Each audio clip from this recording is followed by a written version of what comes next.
now going to sing it in Nefesh, which is page 256 in the Green Siddurim. Yedi Nefesh Havarachamon V'sho'o Eretz Olevam Yatzapecha Kemoya Yishtachameh Emunah Yerachno Yedidu Secha Milo Estu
That background noise, you can hold yourself for a minute.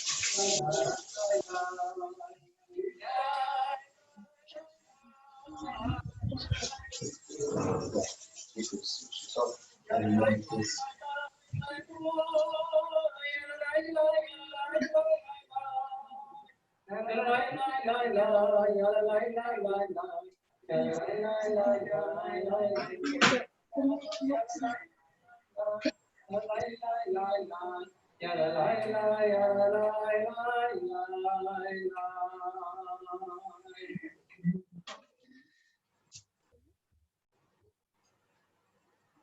Lechu neranena l'Adonai Noria letzo yishenu nekadmono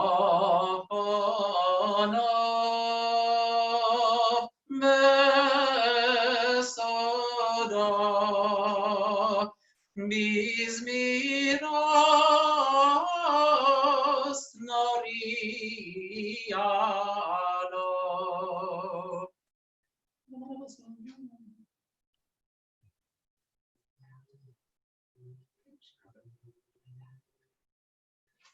Al הקשו לבבכם כי מריבה כים עשה במדבר, אשר ניסוני אבוסיכם מכונוני גם רוחני 40 שנה קוץ בדור ואומר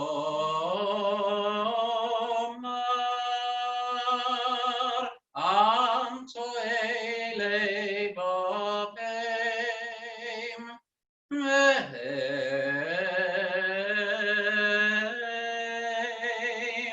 לא ידעו דרכי אשר נשבעתי באפי אם יבואון אל מנוחתי.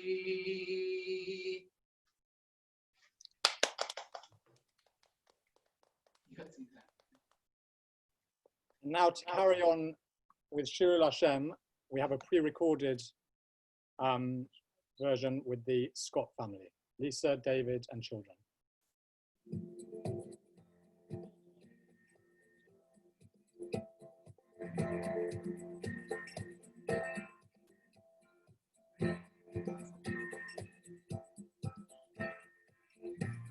Shabbat Shalom from the Scott family.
thank you so much to Johnny and Annabelle and Lisa and David for starting us off with such style and passion. And it's just lovely to see you all dancing away and singing for us.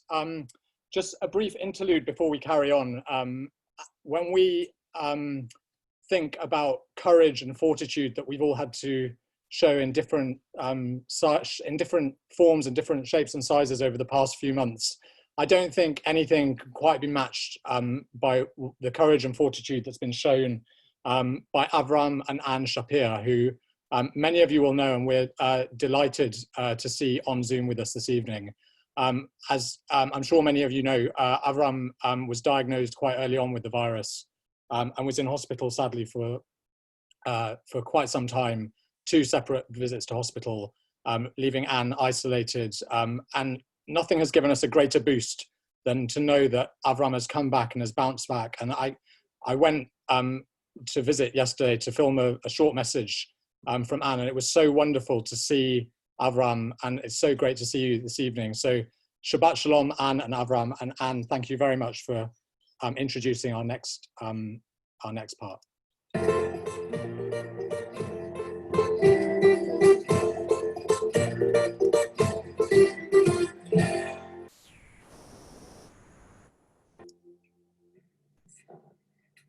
As the memories of our enforced separation recede into the grey mist, I feel I must record some recollections of this period of my life. The nightmare began in mid-March when Avram was clearly unwell, and upon calling Hatzalah, the dedicated volunteers took the decision out of my hands and transported him to hospital, when I had the feeling that I might never see him again. From that night, I did not see him until May the 4th, bar a 5-minute interlude between 2 hospitals. He was tested positive for the virus and pneumonia and wheeled up to the 10th floor of the hospital with all the other virus sufferers. Our son arrived to support me. We received a phone call at 4 a.m. with this news, and were told that if he did not respond, they would not resuscitate him or put him on a ventilator. At this point, the harsh reality of the situation really hit us. From then on, the lack of information about his condition and progress or otherwise was truly agonizing for me and my family. It's a terrible thing to feel that you have lost control of the situation and are living in a tunnel of pain and fear of what might be. The love, prayers, and support I received from my family, friends, and the Golders Green community cannot be overemphasized. This support enabled me to free some of the tensions building up day after day and feel I was not alone, although I was isolated for a full 6 weeks. A light touch to all this was a 5-minute meeting with Avram as he transferred to a second hospital, with myself and my son Guy dressed in full PPE gear. Upon seeing us, he declared his love for me in a most dramatic tone, over and over and over again, more times than in our 57 years of marriage. His meeting with Guy was also highly emotional. That short interlude gave us the feeling that at least we had seen and spoken to him, even if this would have been the last goodbye. When I reminded him of this recently, he had no recollection at all. In fact, he has no memory of his long stay in hospital. Since returning home to the fold, his progress has been remarkable. We have just celebrated his 86th birthday, a birthday I never expected him to see.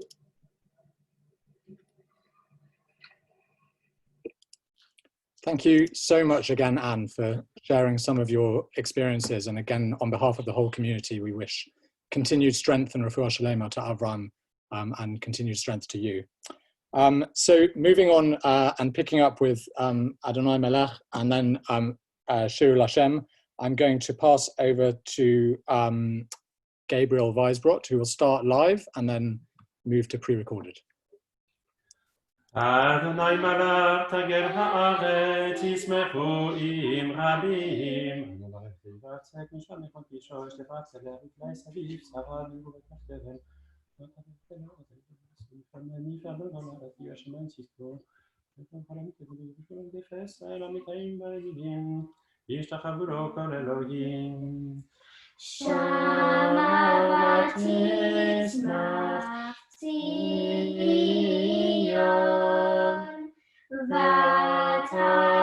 ותגענה בנות יהודה, למען משפטך אדוני, כי אתה אדוני עליון על כל הארץ, מעלת על כל אלוהים, אוהבי אדוני, ציווה. שומר נפשו חסידיו, מהרשעים יצילם. עוז על הצדיק, ולאיש חלק שמחה. שמחו צדיקים אדוני, והודו לזכר קודשו.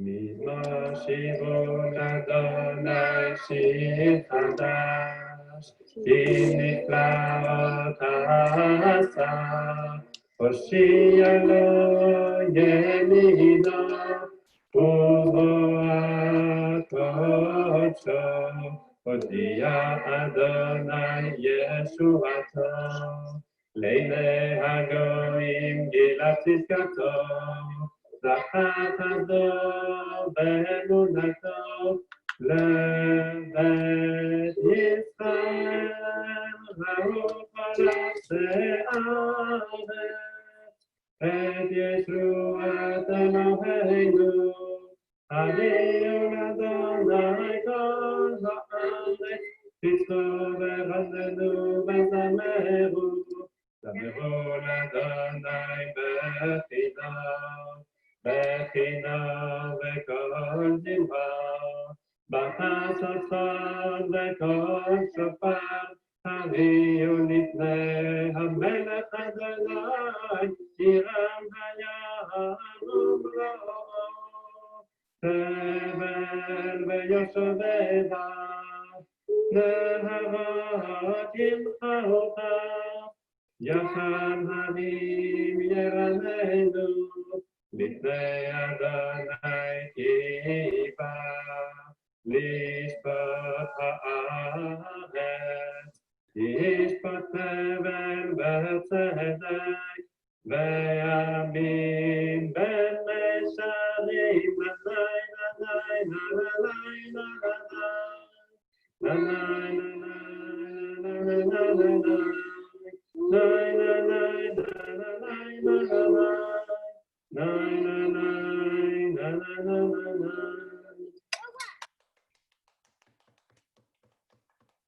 Now, thank you so much to Gabriel and children, and on to Benny Chain, who will do Adonai Melach, and then be joined by some of his grandchildren. אדוני מלך יכרזו עמים, יושב קרובים תנות הארץ, אדוני בציון גדול ורמהו על כל העמים. יודו שמך גדול ונורא קדוש הוא, ועוז מלך משפט אוהב אתה חננת משרים, משפט וצדקה ביעקב אתה עשית, רוממו אדוני אלוהינו והשתחוו לאדום רגליו קדוש הוא. משה ואהרון בכהניו, ושמואל בקוראי שמו. קוראים אל אדוני והוא יענם,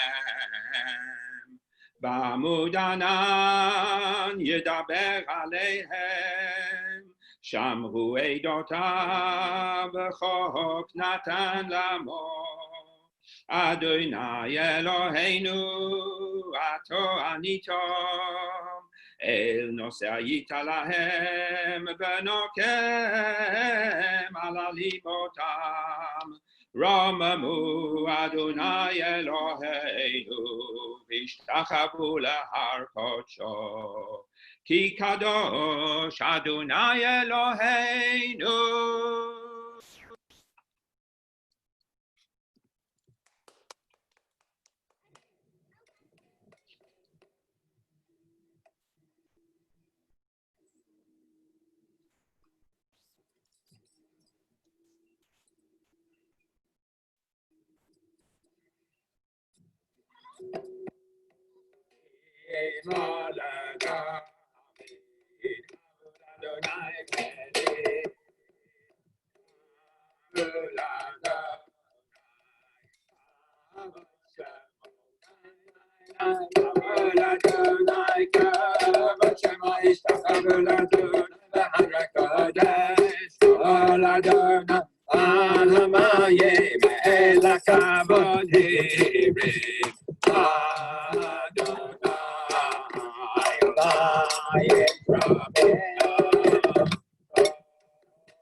Okay, and now I'm very pleased to ask Rabbi Sam to make an address to Alicia White.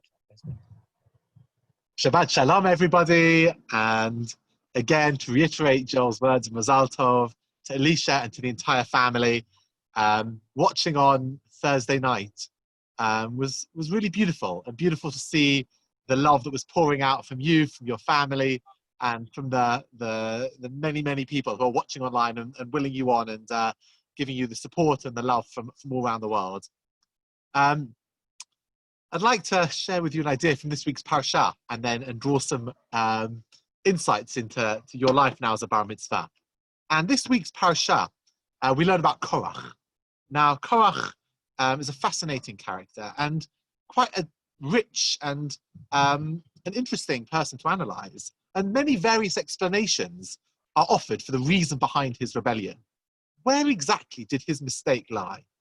How dare he speak out against Moshe, seen as the most humble of all men, claiming that Moshe was elevating himself, claiming that Moshe was seizing the riches, seizing the priesthood for him and his family.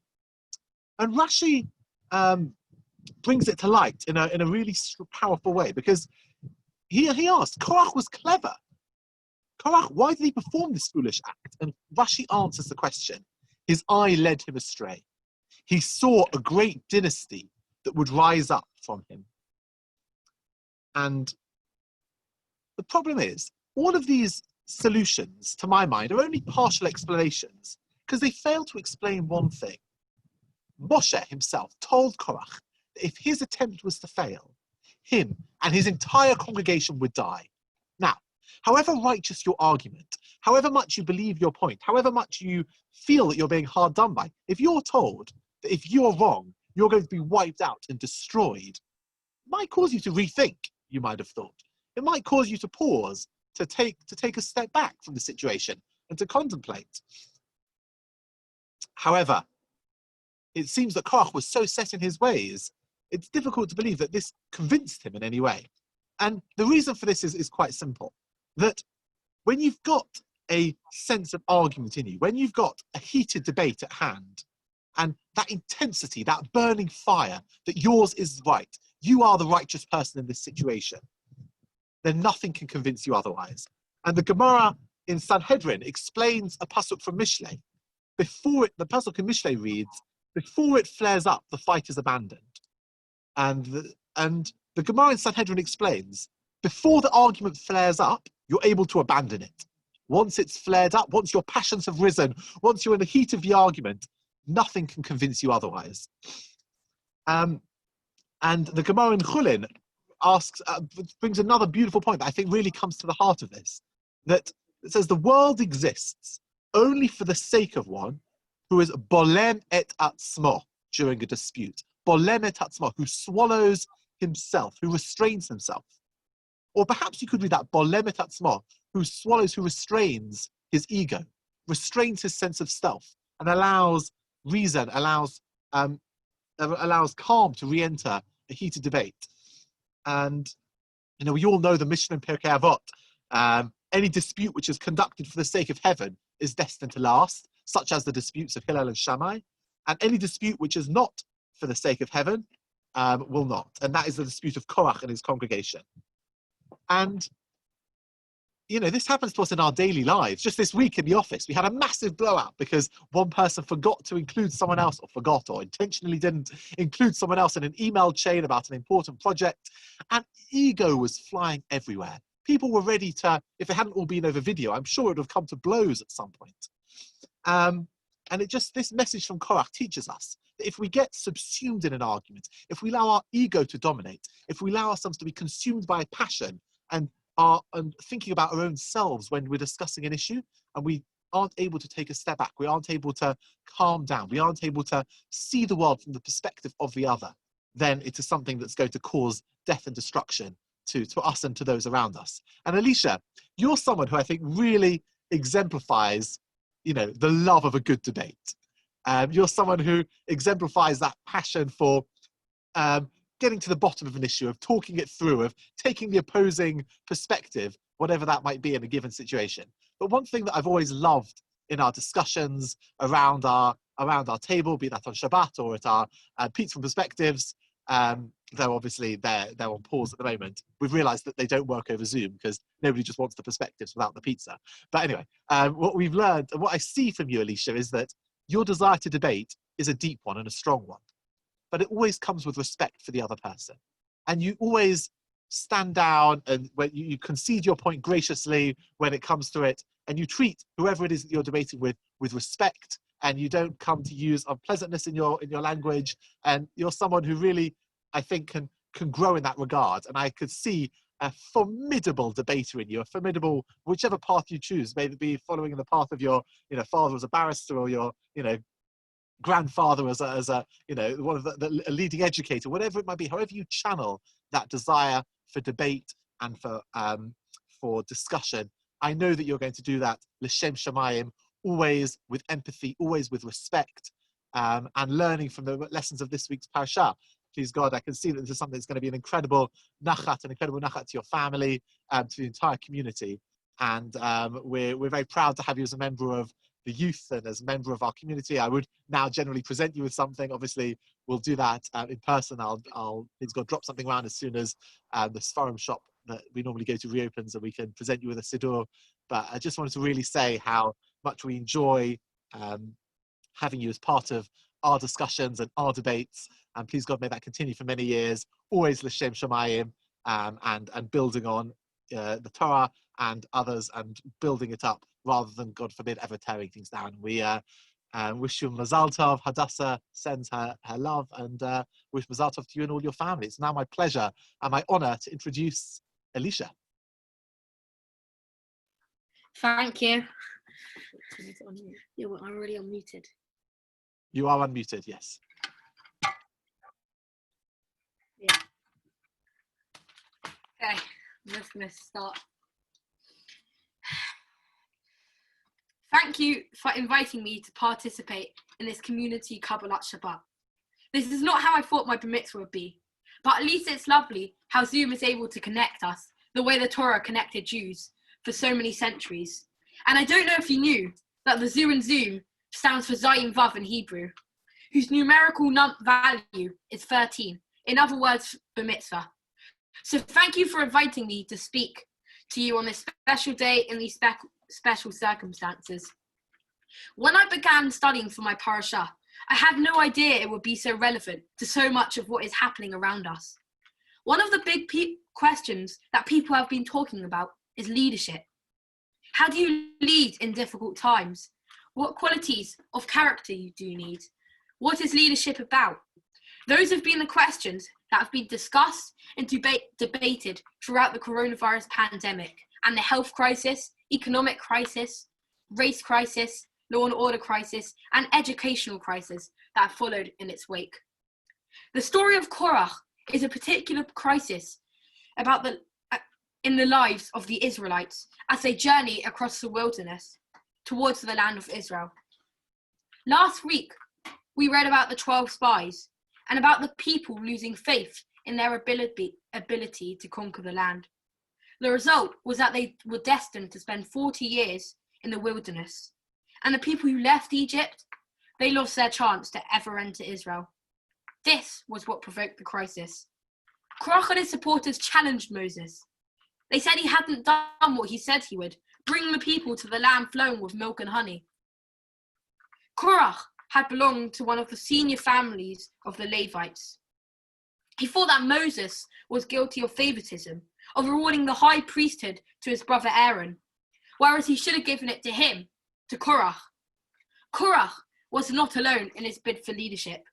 There were other competing claims amongst the various tribal leaders for leadership positions. What they all had in common is that they all wanted to be leaders, in different ways for different reasons. Why were they wrong? And why was Moses right? If you listen carefully to what they said, we can understand that they understood what leadership was about.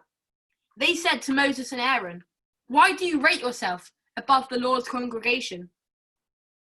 Datan and Aviram, both members of the tribe of Reuben, accused Moses of lording it over us. They thought that a leader is somebody who sits above those he leads. They thought that leadership is power. In Judaism, the opposite is true. Moses was chosen because he was very humble, more so than anyone else on the face of the earth. The highest praise the Torah ever gives him is to call him Eved Hashem, the servant of God. The servant of God. In Judaism, to lead is to serve. There was a story later in the Tanakh about Rehoboam, son of King Solomon. The people came to him and said, "Your father laid a very heavy burden on us. Please make it lighter." "I will make it even heavier. My father beat you with whips, I will beat you with scorpions." The result was that 10 of the 12 tribes decided they wanted no more to do with him or his government, and they split from the rest of the nation. The people were divided in two, Israel in the north, Judah in the south. That was probably the worst thing to ever happen in the biblical period. And it was all because Rehoboam thought that people should serve the leader rather than the leader serve the people. I think this is one of Judaism's most beautiful ideas. The great leaders in Judaism did not want to be leaders. They didn't want power. They didn't want the people to serve them. They weren't ambitious or arrogant or proud. When God asked Moses to lead the people, he kept refusing. He kept saying, "I'm not worthy." They won't believe in me. I can't speak. What made him a great leader was that he didn't want to be a leader, but he did want to serve the people and God. Korach and his fellow rebels wanted to lead as they wanted the people to serve them. They wanted to be above others, and that is why they were wrong. The theme of leadership is continued into the Haftorah portion I read earlier, which described the prophet Samuel's search for the first king of Israel. The Israelites demand a king. God grants their wish and directs Samuel to find a suitable candidate and anoint him as king. This candidate turns out to be Saul, the first king of Israel. In granting the people's request, Samuel makes known his reservations about the appointment. He cautions the children of Israel that the appointment of a king is no substitute for the place of God and in their lives and the individual accountability that comes with this. To demonstrate this, Samuel himself cries out, "Have I mistreated or oppressed anyone? Have I taken a bribe to turn a blind eye to anyone?" In reply, the people assure him that he had not. This story teaches each of us, including me now that I'm of the mitzvah age, we must hold ourselves at the very highest level of account, both in our dealings with each other and before God. I would like to thank my grandpa, whom I affectionately refer to as Lord Sabbath, for all his help and guidance he gave me in preparing this speech. I must also thank Sufter Elaine for being a fantastic support system in my life. Similarly, Pops and Sufter Bournemouth for their endless supply of energy and fun, not to mention boundless encouragement and affection. I must also say that none of this would have been possible if not for my incredibly kind, patient, handsome, and generous bar mitzvah teacher, Benedict. Thank you, Benedict, for all those hours you invested in me. I hope to one day show you a considerable return on your investment. A huge thank you is also owed to my mum and dad for all the love you have shown me, the guidance for all the love you have given me, the guidance you have shown me, and the Jewish values you have instilled in me. I'd like to give a special thanks to Guido for inviting me to be part of this Kabbalat Shabbat. I really appreciate it. Thank you, Guido. And lastly, but not least of all, I'd like to thank each and every one of you for tuning in today to listen. Thank you. Shabbat Shalom. Thank you, Alicia, and thank you, Shakoyach, for such a thought-provoking and insightful presentation. And thank you so much again for agreeing to be part of this and for being very much the centerpiece of this this evening. So No problem. again to you. Thank you. We're now going to move to Lachadodi, which is on page 266 in the Green Sidders. As mentioned at the very start, please have in mind not to bring Shabbat in at the end of Lachadodi. The earliest time for candles is 7:38. And as many of you, as you will know, there is a tradition, the last 4 verses of Lachadodi are very often sung with a different tune. The beauty of this format is that it can not only be sung by to a different tune, but also by a different family. So I'm delighted now to share Lachadodi with, first of all, the Roth family, and then after that, the Cohen family.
And finally, I'm very pleased to call on Guido to offer final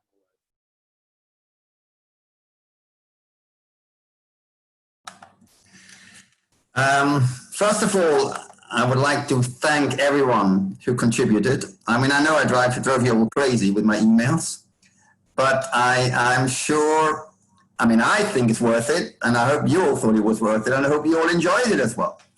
And obviously, we would like, again, to wish Elisha Mazal Tov, and it was really, really, really special for us that you participated again. After having already performed yesterday, and to do it again, I think that's really something we are very, very proud of. So thank you very, very much. And I just want to briefly explain what my thinking was when I was doing all that. And I want to share with you something my Rosh Yeshiva back in Kerem B'Yavne told us one day after Shabbat. He got us all together and said, I want to tell you a story. Somebody came to see me before Shabbat, and he told me as follows. And it's somebody he knew when they were young, both of them were young. And this man had been a student of Torah, very diligent, always coming to Shurim. And then this man told the Rosh Yeshiva in his mid-20s, he became an extremely successful businessman. And for many years, he was rushing around the world, having an extremely tight schedule all the time. And he had absolutely no time at all for learning any Torah. So in the mid-60s, he decided to sell his business. And then he decided, you know what, I'll go back to the things which I used to love in my youth. And one of them was learning Torah. And he told the Rosh Yeshiva, you know what, it didn't work. So the Rosh Yeshiva asked him, well, what didn't work? Did you not have the technical ability anymore? He said, no. That was all fine. I had lost the geschmack. I had lost the taste for it. And you see, this pandemic has been quite extraordinary. It has brought enormous hardship, suffering, loss of life, emotional, physical, and economical hardship for lots of people. And it has posed tremendous challenges for us as individuals, for families, for society, but also, of course, for us as a community. And as usual, this community, when it's faced with a challenge, it rises to the challenge. The community looked after those who were vulnerable, cared for the elderly, and it organized extraordinary amount of events. Yet one thing just didn't happen. And that's also because Zoom is just not the medium. And the one thing which we, after all, are, is a shul. And we are here to pray together, to sing together. We're not a book club. And so I thought there is a danger, and I think we're all aware of that danger, that one could quite get used to this kind of sitting at home on Shabbat morning, on Friday night, enjoying it. You know, everybody's home, having a nice time. Who needs all this shul? And so you can lose the taste for it. You can lose, as we say in Yiddish, the geschmack for it. So what I wanted to bring back tonight, just to remind us all how beautiful it can be when we're all together. When we all share together something which we really would like to do after all, otherwise I wouldn't be a member of this shul. And we as a shul would lose a tremendous amount if we don't discover back that taste. So this was the idea, to get as many of you involved, to get the families involved, to get everybody participating, to give us the feeling that we are almost all together back in our beautiful shul, participating in an absolutely wonderful tefillah. That's really the wish and the thinking behind it. So I'm going to leave you now with a song. I mean, I know most people were expecting my Liverpool anthem to come now, you know, Walk Alone. After all, we waited 30 years. But I thought there's so many United fans, City fans, and Arsenal fans who would never, ever forgive me. So I decided not to. So I'm going to leave you with another tune which is appropriate for these days. We are, after all, in the month of Tammuz. Shivos Tammuz come after 3 weeks. But before that, I want to tell you that Nachman of Braslav was once asked by one of his Hasidim, tell me, Rebbe, how loud am I supposed to sing when I'm together with everybody else? So the Rebbe said to him, sing so loud that you can't hear yourself anymore. So what I would like everyone to do, it's a beautiful tune. The words are in Hebrew and in English, the English version of the Hebrew as well. Nobody has got any excuse. You're all sitting very comfortable. Go in, forget your usual British inhibitions. Just belt it out. Sing along. It's beautiful. Shabbat Shalom.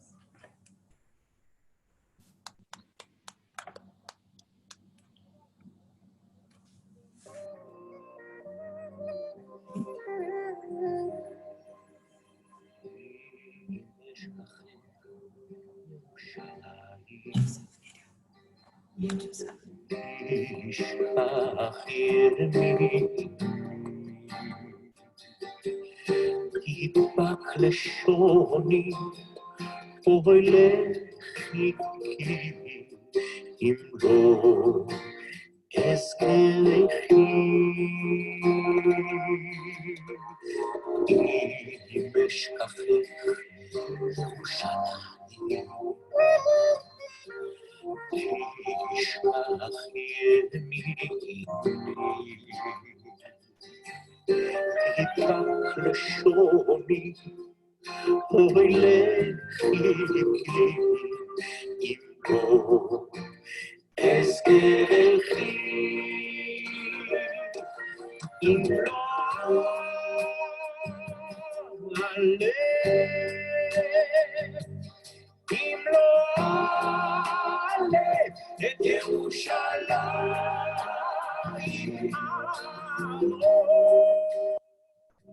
שמחתי על ראש שמחתי. אם לא הלב,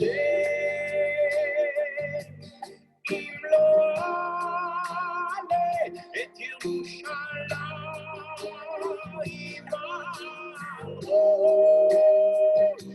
שמחתי.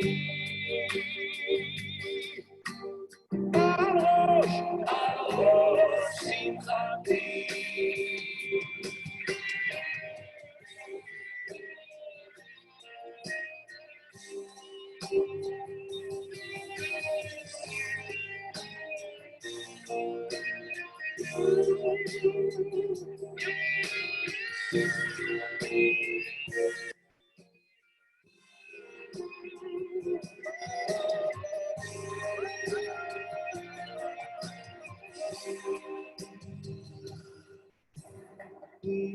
אם אשכחך ירושלים, תשכח ימיני. ידבק לשוני, הולך איתי, אם לא אזכרכי. אם אשכחך ירושלים, תשכח ימיני. תשכח ימיני. ידבק לשוני, אם לא אזכרכי. אם לא הלב,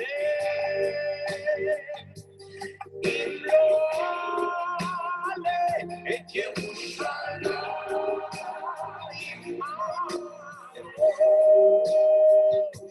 שמחתי.